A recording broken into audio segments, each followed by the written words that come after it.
사용하지 못하게 해달라고 가처분 신청을 한 거예요. 결론 어떻게 됐을까요? 매니지먼트 숲이 졌어요. 상표권 침해 금지 가처분 신청이 기각이 났습니다. 싸운 이유는 무엇이었을까요? 왜 그랬을까요? 하나, 둘, 셋. 여러분, 최근 배우 수지 씨가 소속되어 있는 소속사가 아프리카 TV를 상대로 우리 상표권 침해하지 마 라고 가처분 신청을 했다가 진 사건이 있었어요. 이건 대체 무슨 일일까요? 대체 연예인 소속사랑 아프리카 TV랑 무슨 관계일까요? 하나씩 설명을 드리겠습니다. 시작할게요.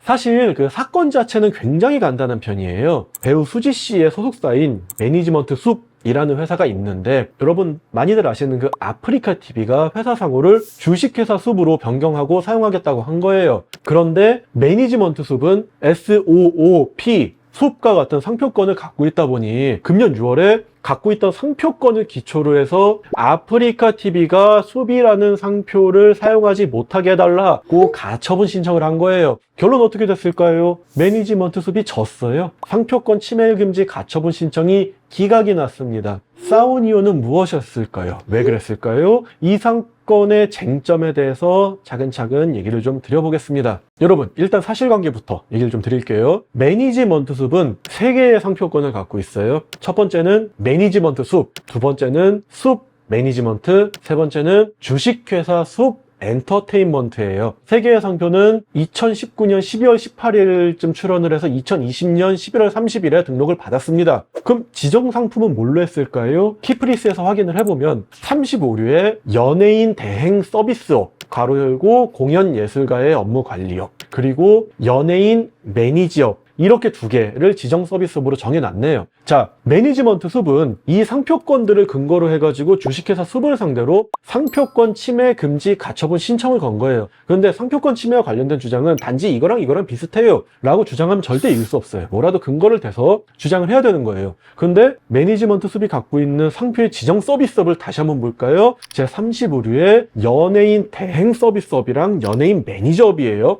그러니까 쉽게 말해서 연예인들을 관리하는 업이란 말이죠. 근데 반면에 주식회사 숲, 그러니까 아프리카 TV의 가장 주 업무는 뭘까요? 숲은 아주 많은 상표를 등록을 해서 출원을 받았습니다만 가장 메인은 뭐죠? 네, 다들 아시는 바로 그거, 인터넷 방송업이에요. 이건 몇 류에 있을까요? 제 38류에 있습니다. 그러니까 매니지먼트 숲은 35류의 지정 서비스업을 이용해서 주식회사 숲의 제38류의 서비스업을 하지 말라고 한 거예요. 이게 되는 게임일까요? 매니지먼트 숲이 과연 택도 없는 싸움을 걸었을까요? 사실 뉴스 댓글을 보면은 말도 안 된다라는 댓글들이 보입니다. 그런데 여러분, 사실 불가능한 건 아니에요. 왜일까요? 바로 이 사건의 핵심은 경제적 결연 관계라는 것이고, 이것의 입증 여부에 따라서 매니지먼트 숲이 이길 수도 있는 싸움이었어요. 이거는, 이게 표현은 좀 어려운 건데 뭐냐면은, 다른 상품, 완전히 다른 상품이나 다른 서비스 간에도 수요자들이 뭐 혼동을 일으키거나 이런 경우에는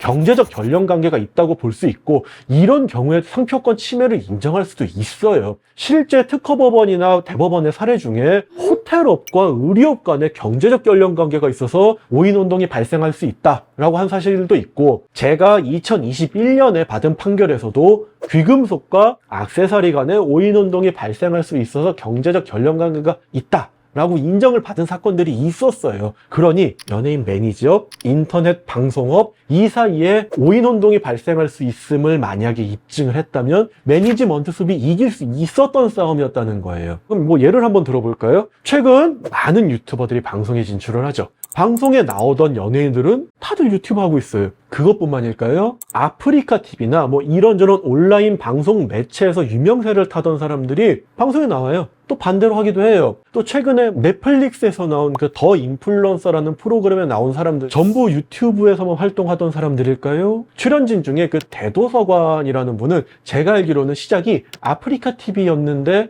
지금은 온 방송에 나오고 계시잖아요. 이렇듯 업무의 영역이라는 건 점점 이렇게 흐릿해져 가는 게 최근의 흐름인 것 같습니다. 그런데 이 소송에서 매니지먼트 숲 대리인께서 이런 주장까지 하셨는지, 그리고 충분히 입증하셨는지는 제가 잘 모르겠습니다. 제가 했던 사건들을 기억하면은 이런 경제적 결연 관계를 입증하기 위해서 진짜 막 전국의 백화점 분석해 가면서 막 잠도 못 자고 쌩고생했던 기억이 납니다. 물론 이기고 나면 기분은 정말 짜릿하지만 그전엔 정말 힘들었습니다. 저는 어떻게 입증했었을까요? 진짜 별 자료를 다 수집했는데 막 핵심은 막 이 상품과 저 상품이 다르지만 뭐 수요자층이나 파는 회사나 이거나 저거나 다 비슷하다는 거 다 모아서 주장했고, 이거 입증하기 위해서 온갖 자료를 다 모아가지고 다 법원에 제출하고 그랬어요. 진짜 양으로 승부했다고 할까요? 여하튼 매니지먼트 숲 입장에서는 그 부분에 대해서 충분히 입증을 하지 못한 것 같고, 그래서 법원은 주식회사 숲, 그러니까 아프리카TV에 손을 들어준 것 같습니다. 다시 한번 말씀드리는데 이게 싸움이 되긴 되는 거야 라고 생각할 건 아니었다는 얘기를 드리고 싶습니다. 그리고 만약에 이 사건에서 매니지먼트 숲이 이겼다면 저 같은 사람은 공부해야 할 판례가 하나 더 늘어났었겠지요.